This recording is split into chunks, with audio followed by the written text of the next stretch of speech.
diplopia is a common problem. It is maybe due to paralytic component or maybe non-paralytic component. The diplopia is a common problem. And in hospital industry, we have to make the diplopia charting, which is basically a teamwork for the ophthalmology as well as optometrist, by which ophthalmology can make a conclusion one muscle involved in this diplopia. And in clinical practice of optometry, we have to give the management with the prism refraction and all the things. The basic thing is that if the diplopia is there, we have to first diagnose the case, which muscle is involved for this diplopic vision. My presentation on that only. First, the diplopia and its clinical presentation. See, first we have to know, if we want to know the diplopia, first we have to know what is the binocular vision. As I think every optometrist we know well what is binocular vision. If a simple term we want to explain the binocular vision, we have two eyes, and whatever we see in each eye, the other eye's image may be mild dissimilar. But once we see with the both eyes simultaneously, we see a single image perception. That is basically binocular vision. Now, what is the condition for the binocular vision? There are three stages of binocular vision, as we all know. The first one is corresponding retinal focus. What is that? Basically, if we see an object, one object is focused on the fovea, and another object is also focused on the fovea.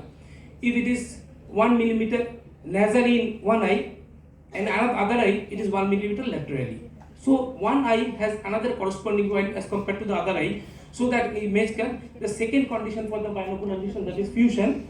If both corresponding retinal focus is go to the brain in either eye optic nerve, and there is a fusion mechanism is there, is overlapping of the image, mild dissimilar image is overlapping itself, and is called a binocular single image perception, that is called fusion.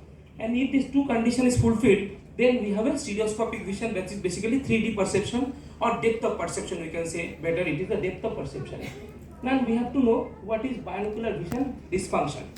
If one muscle is underacting or overacting, or any paralysis of the muscle, or if it is a non-paralytic age-related convergence insufficiency or young generation congenital insufficiency there, that lead to binocular single vision disturbance, and that lead to double vision.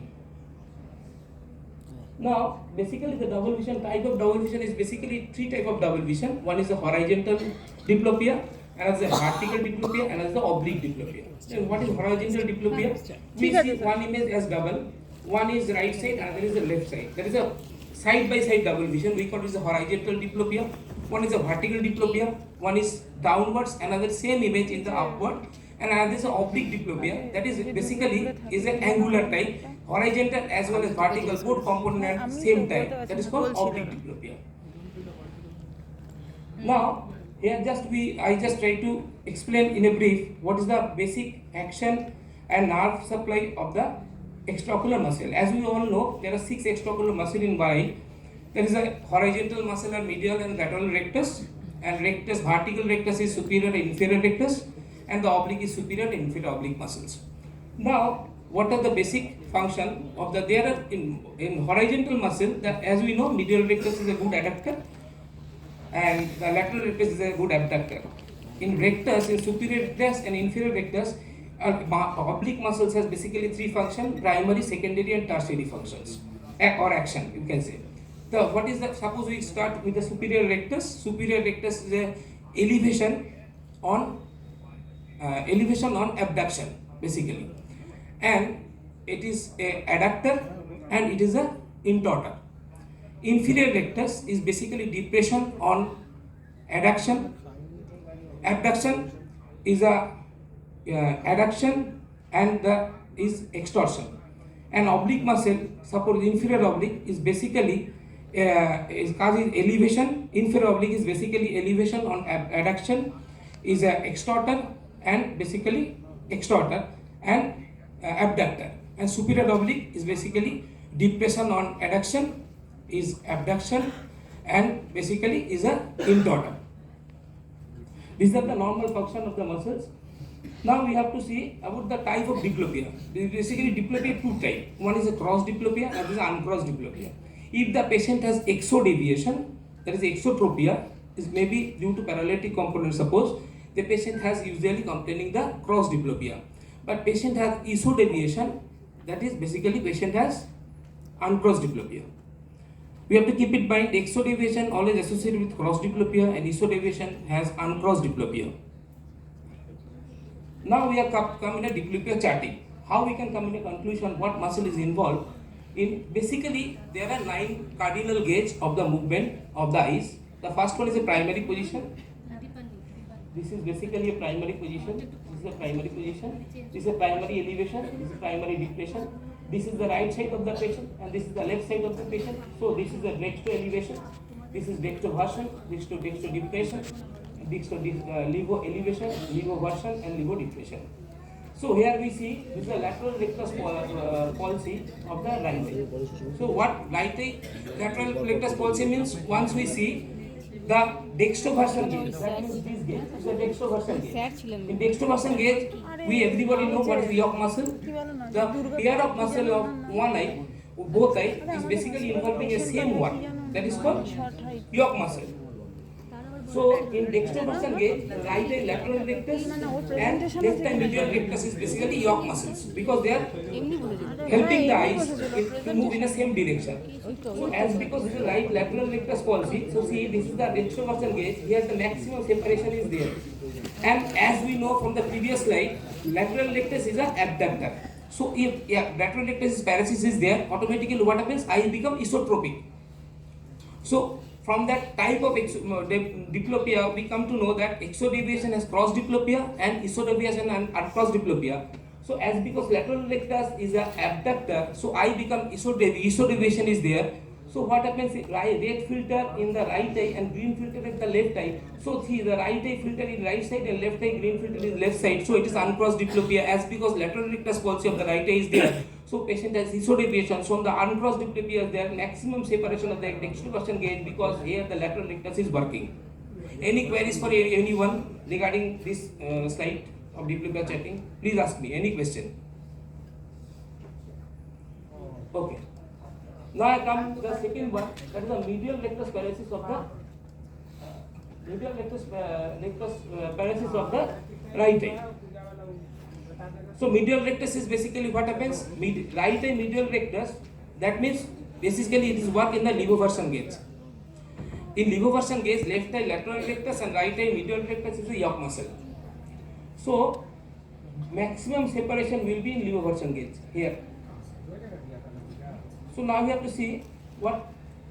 See, if the medial rectus is paresis, that means medial rectus is an adductor. So if the adductor is paralyzed, automatically eye become exotropic. So as we know from previous slide, the exotropia has a cross diplopia. So red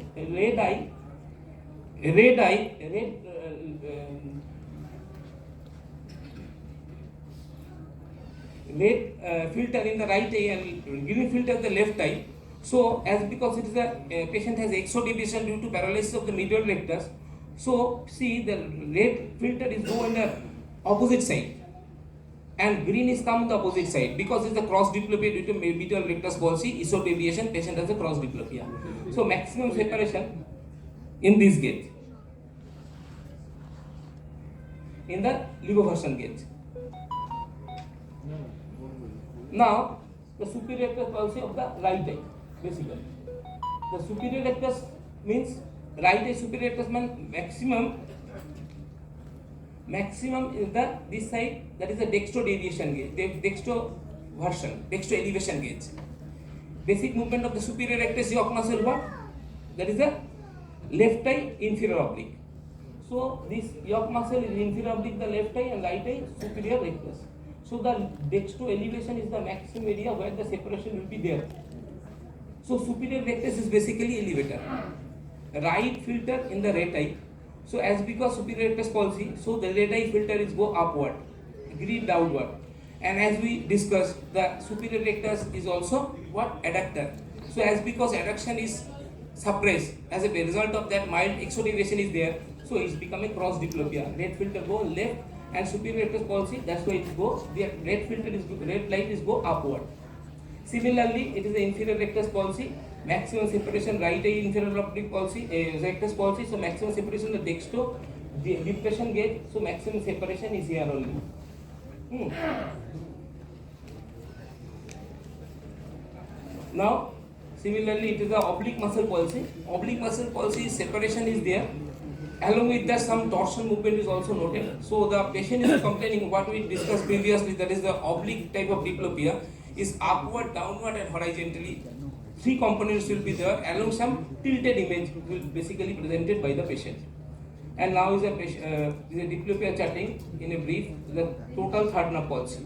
Total third nerve palsy not only diplopia, there is associated with some other component also. It is usually associated with total ptosis, accommodation paralysis, and as well as better to say that the only the fourth and sixth is working, other all muscles not working properly due to total third nerve palsy. So patient is usually this superior oblique and this lateral rectus zone is usually complaining diplopia is very less, but diplopia is there in all the gauges, but all other gauge patient has complaining the diplopia. So ultimately the conclusion is that the diplopia charting is badly needed for the clinical practice of optometry as well as hospital industry practice, because if the patient has diplopia, we have to first note it down what is the reason for the diplopia, if there is a paralytic component is there, and if it is there, then we have to think the proper management as well as the treatment so that the patient can go for a better life. Actually, if the patient has a diplopia, patient can't do maintain the proper in a proper way, because he or she can't drive, he or she can do their daily work, because due to lack of depth of perception is gone totally. So for that we can use the prism, we can occlude the one eyes, and in some cases the surgical intervention may be needed. Okay. And thank you. Any question? Please ask me.